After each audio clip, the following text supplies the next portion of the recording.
If this chick and chicks like her ever came to America, they will put y'all out of business. What's up, world? Welcome back to Cancel Thoughts. It's your boy Better Days here. Today's topic is one that I've been talking about for a very long time now, and I'm glad a lot of men are finally starting to say the exact same thing because it needs to be talked about. Ever since I turned 18 and I started having to pay for myself, the one thorn in my side has been watching the amount that a haircut at a barbershop is ballooned out of control, and it's really, really crazy. Very recently, a friend of mine actually sent me a video of a barber kind of explaining the entire situation, so I want to show it to you guys really quickly. Before I get into it though, guys, if I by the end of this video earn you guys a subscription, do me a solid and like the video and subscribe to the channel, guys. It only takes a couple of seconds and it helps out more than you guys realize. That being said, let's get right into it.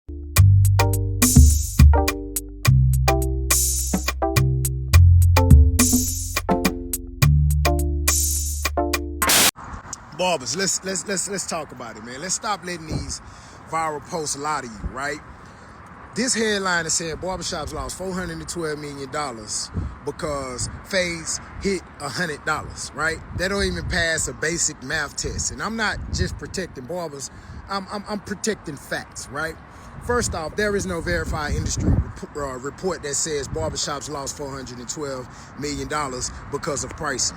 That number came from a viral post on WorldStar. First off, you have a vested interest in making sure that the barber industry looks good, so you're probably not the most appropriate person to be giving this news. But also, the math does actually work. If there are, how many millions of people are there in America? So there's about 300 and something million people. Let's say half of those people, so let's say about 100 and let's call it 70-ish million people are men. Of those people, there's about, let's say, half of those people are over the age of 18. So let's say there's something like 80 million men in America right now, okay, that are of age to be paying for their own haircuts, all right? Let's say of those people, let's say 40 to 50 million of those people go to the barbershop to go get their haircuts.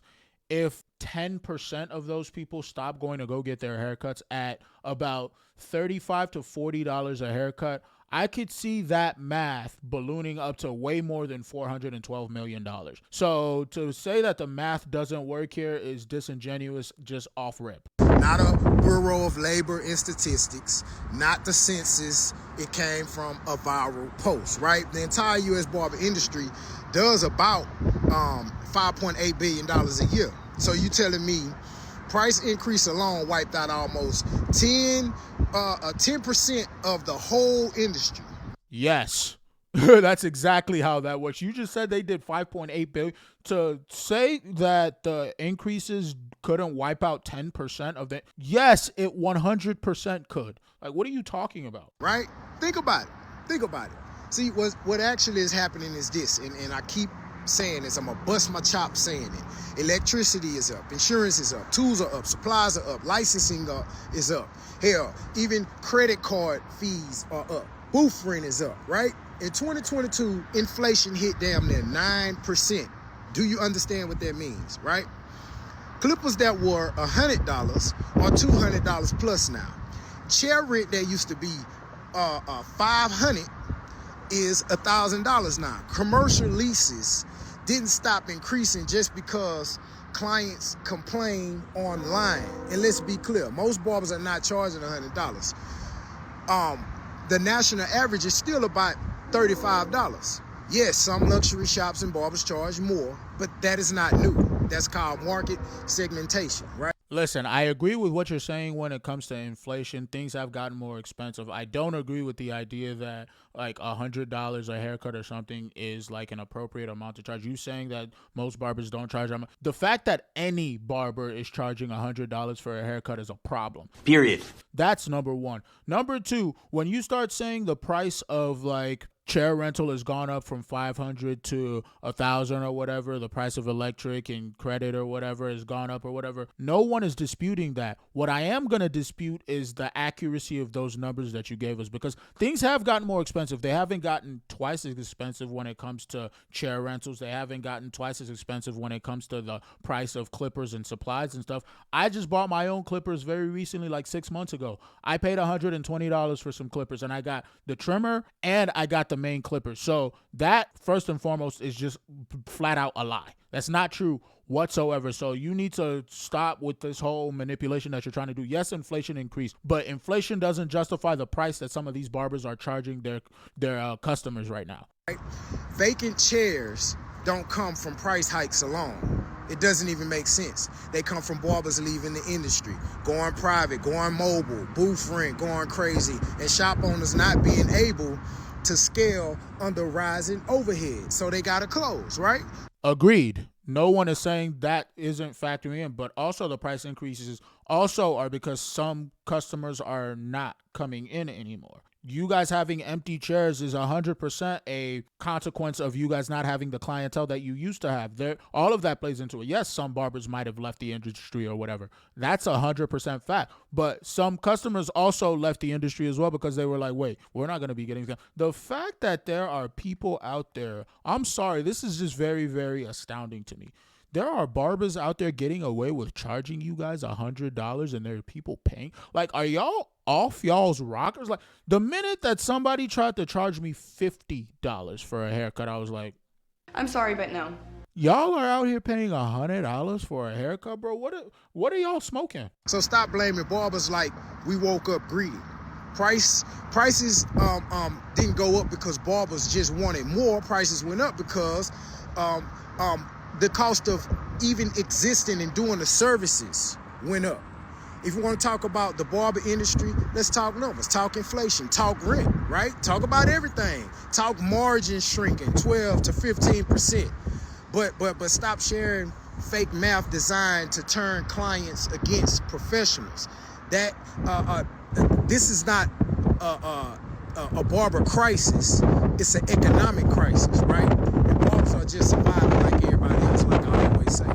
I agree with most of what you said there, aside from the fact that you're saying that sharing numbers that's turning clientele away from barbers. No, you guys are turning clientele away from barbers yourselves. Nobody has to share numbers. There are more and more dudes every day deciding that the price of a haircut is not worth it anymore. I am a prime example of that. About 6 to 8 months ago now, I stopped going to my barber because I was like, wait, I could do all of this myself at the house. I bought my own clippers, started cutting my own hair, started lining myself up. And listen, yeah, you'll fuck up the first couple of times, but you'll learn and you'll get better every time you do it. So the fact of the matter is you guys are offering a service that people can learn to do themselves. And once you guys start taking advantage of your customers, they're going to stop wanting to come to you and they're going to find alternatives. And that's what a lot of them are doing right now. It is not hard to cut your own hair. Like, all you need is your phone that has a front-facing camera or whatever, and you can cut your own hair very, very easily.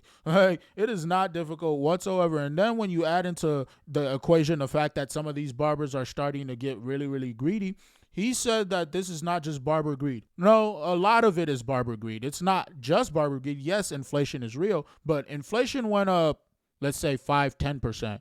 The price of a haircut has gone up 200 to 300%. When I was younger, a haircut used to be $10, okay? A lining used to be $5. The guy that I used to go to in Uptown, the last time I checked his website for how much he was charging for a haircut right now, they're charging anywhere from $45 to $80 to $90 for a haircut, okay? To get one with him specifically, I think he was charging, because he's the one who owns the shop now, and no shade to him whatsoever. Get your money wherever you can. I'm never about anybody not getting their bag. But to get a specific haircut with him, it's like $60 or something like that. And depending on what day it is, they're charging people $80 for a haircut, $25 for a lining. Who do y'all think is paying that, especially in this economy? Like, the fact of the matter is we are living at bad economic times right now. The fact that people are even complaining about how much a haircut costs should let y'all know that this is, yes, as you said, an economic problem. But also, if you're one of those barbers who thinks that you should be driving a BMW, because I think some of this is partly barbers thinking that they deserve to be living large just like all of the other, like, industries or whatever. Yeah, that's not going to be working anymore, especially now when people are losing jobs left and right. The first thing that they're going to be cutting is things like going to the barbershop, especially when they can get their own clippers and do the shit at home, and you guys aren't doing anything special. I actually want to show y'all this video, okay? Because I was like actually really enamored by this when I saw it. And if these people ever came to America, you barbers would be in trouble, okay? Just check this out. よろしくお願いします。よろしくお願いします。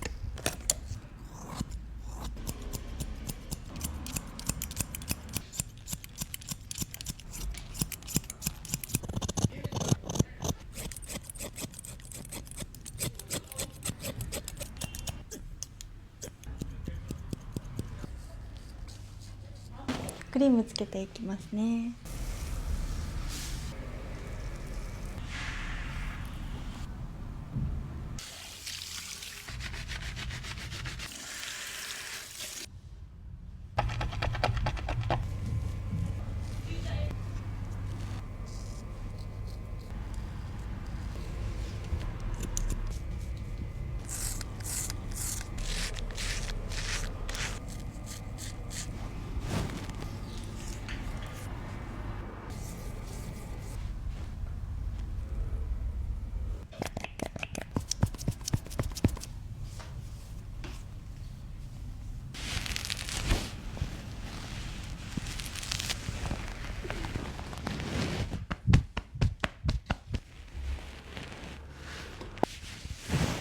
お疲れ様でした。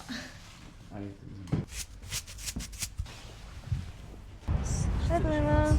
They are out here cleaning scalps, putting the shampoo in it, massaging scalps, massaging shoulders. They have turned getting a haircut out in Japan into an entire experience. If y'all are doing that in America, yo, y'all can charge $50-$60, okay, for a haircut, and people will pay it glad. I will pay it gladly. I'm losing hair, and I will come in and I will pay it gladly if y'all are doing all of that, giving people shoulder massaging and whatnot. But for y'all to be just charging these prices, and all you guys are doing is sitting there for 20-30 minutes cutting somebody's hair, then giving them a bill of $50, $60, $70, $80, $90 to $100. Yo, if this chick and chicks like her ever came to America, they will put y'all out of business, okay? They will 100% put you low-level barbers out of business, and it wouldn't be hard at all. And that entire haircut that y'all just witnessed there, it will be nothing more than what? $50 American? Like, if you went to Japan with $50 for that haircut, you can get away with that. And they're talking full, they're polite too, they're attractive. Man, please. I'm going to leave it there though, guys. I don't want to make this video too long. I'm just very, very glad that more and more men are starting to say we're not having this nonsense anymore when it comes to the barber industry, because y'all have been smelling y'all's own farts for a very long time now, thinking that you guys are providing some super essential service. And to a degree, getting a haircut is essential, but it's not to the degree that you guys have been kind of making it out to be, charging $100 for a goddamn haircut. You must have lost your goddamn minds, okay? But let me know in the comments down below what you guys think. If you are a man, have you noticed the scam that is going to the barbershop nowadays? And have you bought your own clippers and started figuring it out yourself? As always, I want to thank you guys for joining me on this video. You guys could have been anywhere else in the world, but you chose to be here with me, and I really do appreciate you. If you liked what you heard today, do me a solid and like the video, share the video, and subscribe if you haven't already. Those things really do help out the channel a lot, guys. And if you didn't like what you heard, thanks for allowing me to occupy your time. Consider leaving a comment in the comments down below, letting me know exactly what it was that you disagreed with, and maybe we could talk about it. Either way, I appreciate each and every one of you guys for pressing play on this video, and I'll see you guys on the next one. Peace.